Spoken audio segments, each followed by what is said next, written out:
नमस्कार दोस्तों, आपका स्वागत है रॉयल पत्रिका में और मैं हूं आपके साथ हरी। और आज हम जयपुर के जालूपुरा आवास, जो हनुमान बेनीवाल नागौर सांसद है उनका आवास है, और यहां पे हम आज मौजूद हैं। ऐसा ही भर्ती रद्द हो चुकी है और उसको लेकर लगातार है वो बातचीत चल रही है।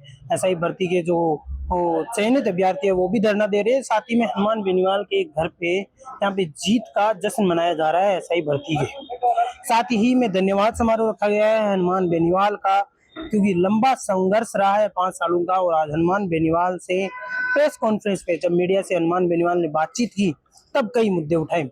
किरोड़ीलाल मीणा उनको छोड़ के गए, वो भी मुद्दा उठाया। सचिन पायलट की सरकार वाला मुद्दा उठाया।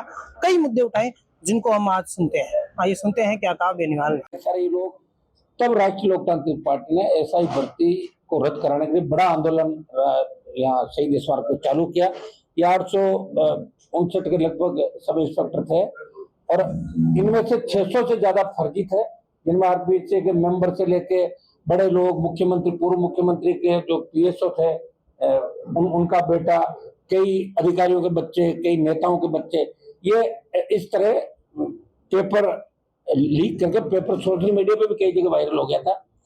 तो इन्होंने पूरा प्रयास किया कि हम लोग बने रहें, और भारतीय जनता पार्टी की भजनलाल सरकार अपने वादे से मुकर गई। प्रधानमंत्री, गृह मंत्री का वो वादा हवा के अंदर रह गया कि हम भर्तियां रद्द करेंगे। और राष्ट्रीय लोकतांत्रिक पार्टी ने बड़ा आंदोलन शहीद स्मारक में किया, हमने जेल भरो आंदोलन किया, राज्यपाल से मिले, और लाखों लाख लोग, जब 1.5-2 लाख लोग जयपुर में मई के उस तपती धूप के अंदर उन्होंने रैली करी राजस्थान के नौजवानों, तब देश के नेताओं का ध्यान राजस्थान की एसआई भर्ती में पड़ा और हाईकोर्ट ने, एकल पीठ ने एसआई भर्ती को रद्द किया।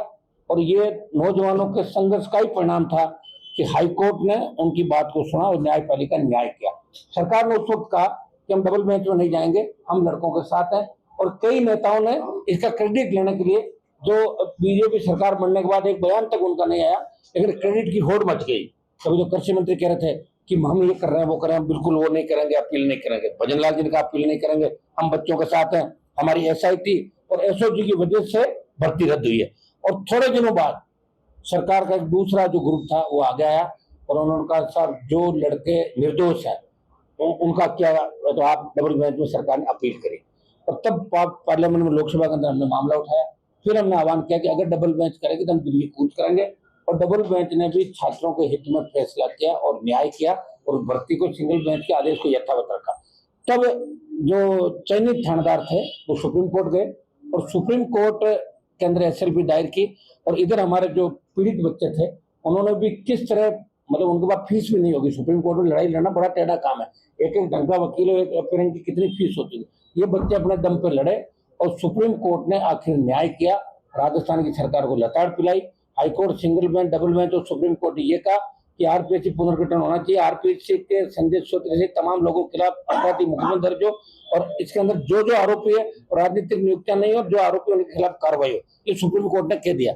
अब राजस्थान की सरकार ने कल यह अधिसूचना जारी की कि हम उस भर्ती को अब रद्द करते हुए, अब सरकार नहीं जा रही है। कल कुछ लोग जो चयनित अभ्यर्थी थे उनके यहाँ परिजन यहाँ बैठे हुए थे, वो कर रहे थे प्रयास, लेकिन उसके बाद सरकार ने सूचना जारी की और ये कहा कि हम नई 859 पद है उनकी नई एसआई भर्ती की नई वैकेंसी उन्होंने कल निकाली। लेकिन उसके अंदर उन्होंने ये किया कि जो लोग बैठे थे, शायद 3,83,000 के करीब, 3 लाख एग्जाम जिन्होंने दिया, 8 लाख के लगभग फार्म भरे, 7 लाख से ज्यादा, और 3,83,000 या 90,000 जो भी बच्चे बैठे, सिर्फ उनको कहा कि वही लोग अब इसको नए सिरे से देंगे। तो सरकार से हमारी मांग है कि 3,83 में 8 में आपके क्या फर्क पड़ रहा है, आपने फीस तो ले ली उनसे 400 रुपए पर फार्म की। तो हमारी मांग है कि 8 लाख जो बच्चे जिन्होंने उसमें फार्म भरा, हो सकता है एज उनकी निकल गई हो, उसमें छूट देते हुए उन 8 लाख बच्चों को मौका दे, ईमानदारों को अपना पा जाएगा। ये हमारी सरकार की पहली मांग है। और दूसरी मांग ये है कि 23 में जब बीजेपी सरकार बनी थी उसके बाद और पहले जो जो इन्होंने वादे किए, पेपर लीक की जो घटनाएं होती है, ओएमआर का घोटाला रहा, हमने जो जो मामले उठाए वो धरातल पे आए, लेकिन एक भी प्रकरण को सीबीआई को क्यों नहीं दिया। रीट की जो एग्जाम थी उसमें सीबीआई को क्यों नहीं दिया। जब कटारा पकड़े गए, दूसरे लोग कांग्रेस के नेता पकड़े, उन्होंने कहा कि हमने तो कांग्रेस के नेताओं के कहने से ये काम किया। तो मेरा भजनलाल सरकार से और देश के प्रधानमंत्री से कहना, मैं बार बार पार्लियामेंट में भी इस बात को उठाता हूँ और मैं मीडिया का धन्यवाद इस बात का दूंगा कि आप लगातार इन मामलों को उछाल रहे हो। अगर आप नहीं हो तो कोई बात बाहर ही नहीं आएगी। कुछ तो हमारे बच्चे मेहनत कर रहे हैं, तो आप लोग कर रहे हो, उसके बाद नेताओं की नींद खुलती है। लेकिन राजस्थान में स्थिति है कि कांग्रेस सो रही है, क्योंकि जितने भी मगरमच्छ थे वो कांग्रेस पार्टी के पकड़े जाएंगे, उसमें कांग्रेस की सरकार थी, तो वो अपना एडजस्टमेंट करने में कहीं कहीं लगे हुए हैं। भजनलाल जी को अप्लाई कर रहे हैं, कभी उपचुनाव के नाम पर गलत टिकट देकर कर रहे हैं, कहीं किसी तरह का कहने को बात दूसरी, और रात को जाके सीएम से मिल लेते हैं। तो ये स्थिति राजस्थान की है। और अब हम जितने भी भर्तियां और जो पेपर लीक की घटनाएं हुई है, इसमें तो बच्चों की बहुत बड़ी जीत हुई एसआई भर्ती की, और पहली बार लगा देश में, और इस देश का सबसे बड़ा आंदोलन हुआ कि एसआई भर्ती के जो गलत थानेदार चुने गए थे, 600 से ज्यादा फर्जी थानेदार, वो जेलों में भी गए। कुछ लोगों को एसओजी ने अलग कमरे के अंदर सेटलमेंट कर निकाल दिया, कम से कम 200-250 मुलजिम एसओजी निकाले। अब जांच बाकी, पता नहीं क्या होगा उसका।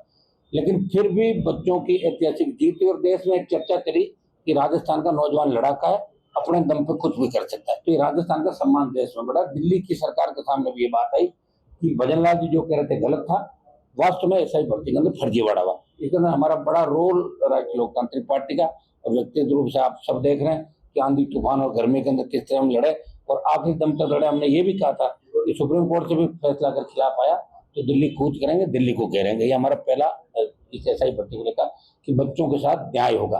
अब हमारी मांग है कि 8 लाख जो बच्चे हैं, इसमें एक बार बढ़ा दे सरकार, और इन सब बच्चों को एक बार मौका दे। मेरे हिसाब से सारे लोग नहीं बैठेंगे, कहीं कहीं को एडजस्ट हो गए, लेकिन इन बच्चों को मौका देना चाहिए। राष्ट्रीय लोकतांत्रिक पार्टी की मांग है।